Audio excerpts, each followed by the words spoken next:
नमस्कार दोस्तों, मैं पंडित ठकुरेश पचौरी आप सभी दर्शकों का, अपने नवीन दर्शकों का और अपने सभी चाहने वालों का हार्दिक अभिनंदन करता हूं अपने इस चैनल एस्ट्रोलॉजर ठकुरेश पचौरी पर। मित्रों, जब से मैंने ये चैनल शुरू किया है, मेरी हमेशा ये कोशिश रही है कि मैं बहुत ही महत्वपूर्ण विषयों को इस चैनल के माध्यम से आप तक बहुत ही आसान भाषा में पहुंचाऊं, ताकि जो व्यक्ति ज्योतिष या वास्तु का ज्ञान नहीं भी रखता हो, वो मेरी इस जानकारियों को इस वीडियो के माध्यम से सुनकर अपने जीवन में उसको अमल कर उसका पूर्ण रूप से फायदा ले सके। इसी श्रृंखला में मित्रों, आज हम एक ऐसे वस्तु की बात करने वाले हैं जिस वस्तु की गरीब और अमीर व्यक्ति को, हर व्यक्ति को, छोटे छोटे से घरों में, झोपड़ियों में, महलों में, बड़े बड़े घरों में उस वस्तु की सबको आवश्यकता होती है, और वो वस्तु हमारे जीवन में एक अहम रोल अदा करती है और हमारा जीवन ऐसा लगता है कि उस वस्तु के बिना अधूरा है। तो मित्रों, ईश्वर ने हमको ये दो नेत्रों के रूप में ये वरदान दिया है, हमें नेत्र रूपी वरदान दिए हैं। इन नेत्रों से मित्रों हम पूरे संसार को देख सकते हैं, हम नेचर की सुंदरता को देख सकते हैं, हम दूसरों की सुंदरता को देख सकते हैं, लेकिन इन नेत्रों से मित्रों हम अपने आप को और अपनी सुंदरता को नहीं देख सकते। इसीलिए एक ऐसे वस्तु की खोज की गई जिसका नाम है दर्पण, आईना, लुकिंग मिरर। तो आज हम ये बात करने वाले हैं कि इस दर्पण, आईना और लुकिंग मिरर को घर पर, झोपड़ी में या हाथ पर लेके भी यदि आप छोटी सी मिरर को देखते हैं, किस डायरेक्शन में लेके देखें, किस दीवार पर इसको लगाएं और कहाँ रखने से, इस दर्पण को किस दीवार पे लगाने से हमारे भाग्य में बढ़ोतरी होती है और कहाँ रखने से या किस दीवार पे लगाने से हमारे भाग्य में हमारे भाग्य की ये हानि करता है, हमको गंभीर बीमारियां देता है और हमारे घर में अशांति का माहौल पैदा करता है। क्योंकि दर्पण एक ऐसी वस्तु है मित्रों जिसमें हम अपने आप को देखकर अपने आप को संभालते हैं, सजते हैं और अपनी खूबसूरती को देख के बहुत ही अंदर अंदर खुश होते हैं। इसलिए इसका हमारे जीवन में बहुत ही अहम रोल है।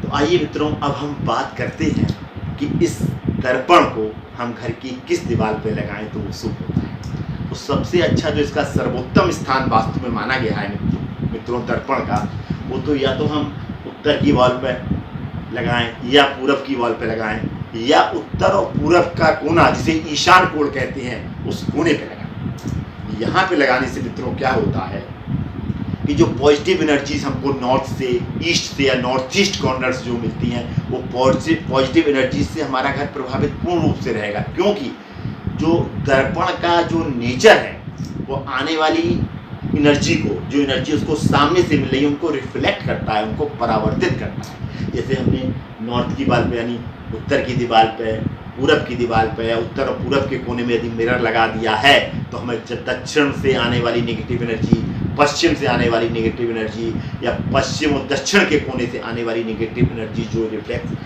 मिरर पे आएंगी, उनको वो रिफ्लेक्ट कर देगा और रिफ्लेक्ट करके जो पॉजिटिव एनर्जीज हमको इस डायरेक्शन से मिल रही हैं, उनसे हमारा घर पूर्ण रूप से प्रभावित रहेगा। इसलिए हमको जो मिरर है वो नॉर्थ की वॉल पे, ईस्ट की वॉल पे, नॉर्थ ईस्ट कॉर्नर में ही लगाना चाहिए।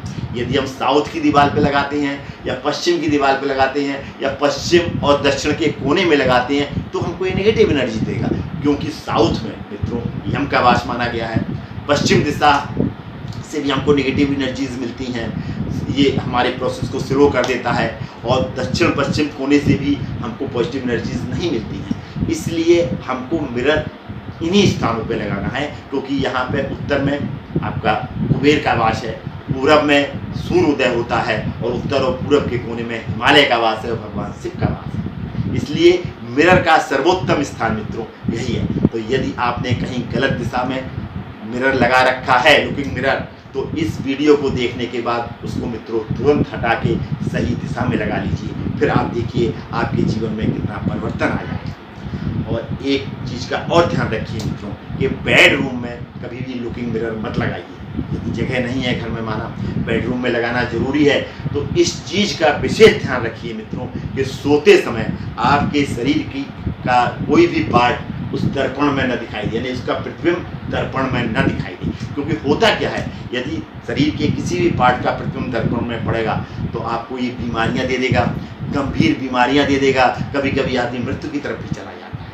यदि वो पति पत्नी सोती हैं उस बेडरूम में तो उनके बीच में वैचारिक मतभेद क्रिएट कर देगा छोटी छोटी सी चीज़ों को लेके, और वो चीज़ें कभी कभी इतना बढ़ जाती हैं कि डाइवोर्स की स्थिति भी क्रिएट हो जाती है। तो यदि दर्पण आप हटा सकते हैं वहाँ से तो हटा लीजिए, नहीं तो इतना विशेष ध्यान रखिए कि जब आप रात्रि में सोते हैं तो उस मिरर को पर्दे से या कपड़े से ढक दीजिए, ताकि आपकी बॉडी का कोई भी रिफ्लेक्शन उस मिरर पर न पड़े। और इस चीज़ का भी विशेष ध्यान रखिए मित्रों, आजकल क्या है कि मिरर को चेहरे की सुंदरता देखने के लिए, सजने संवरने के अलावा उसको डेकोरेशन में भी यूज किए जाने लगा है। लोग ड्राइंग रूम में लगा देते हैं, लोग आपके डाइनिंग हॉल में भी बड़े बड़े मिरर लगा देते हैं। तो इस चीज़ का विशेष ध्यान रखिए कि मिरर जो है वर्गाकार या आयताकार ही हो, गोल या अन्य प्रकार के मिरर घर में कतई नहीं लगाने चाहिए, वो भी वास्तु दोष क्रिएट करते हैं। इसी तरीके से टूटा हुआ मिरर नहीं घर में रखना चाहिए, क्योंकि कहा जाता है कि यदि शीशा टूट गया तो हमारा भाग्य भी टूट गया। गंदा या धुंधला मिरर में भी अपना प्रतिबिंब नहीं देखना चाहिए, क्योंकि वो भी हमारे भाग को गंदा या धुंधला कर देता है। अपने मिरर को हमेशा बहुत चमचमाता हुआ साफ सुथरा रखना चाहिए। कहा जाता है यदि चमचमाते मिरर में आप अपना प्रतिबिंब देखेंगे तो आपका भाग्य भी उसी तरीके से चमकता रहेगा हमेशा। तो कैसा लगा मेरा ये एपिसोड? अच्छा ही लगा होगा, क्योंकि मैंने बहुत ही महत्वपूर्ण जानकारी बहुत ही आसान शब्दों में आपको इसमें बताई है। अब मैंने तो मित्रों अपना काम कर दिया, इस चैनल के माध्यम से आप तक ये महत्वपूर्ण जानकारी पहुंचा दी। अब मित्रों आपका काम है इस महत्वपूर्ण जानकारी को आप कितना और लोगों को दे सकते हैं, ये अब आपका काम है, आपको करना है। और यदि आपने अभी तक मेरे इस चैनल को सब्सक्राइब नहीं किया है मित्रों, तो इसको सब्सक्राइब करना भी मत भूलिए, बेल आइकॉन को भी प्रेस करिए, ताकि छोटी छोटी सी महत्वपूर्ण जानकारियाँ आप घर बैठे प्राप्त कर सकें और उन जानकारियों को अपने जानने वालों को, अपने रिश्तेदारों को आप शेयर कर सकें। यदि आप मुझसे मित्रों पर्सनली मिलना चाहते हैं तो इसकी पूरी जानकारी मेरे डिस्क्रिप्शन बॉक्स में दी गई है। आज हम अपनी चर्चा को यहीं पर समाप्त करते हैं मित्रों। पुनः मुलाकात होगी किसी नए विषय, किसी नई महत्वपूर्ण जानकारी के साथ। मित्रों देखते रहिए मेरा ये चैनल एस्ट्रोलॉजर ठकुरेश पचौरी, और मेरी महत्वपूर्ण जानकारियों को शेयर करते रहिए। धन्यवाद मित्रों, आपको अपना बहुमूल्य समय देने के लिए और मेरा ये एपिसोड देखने के लिए बहुत बहुत धन्यवाद।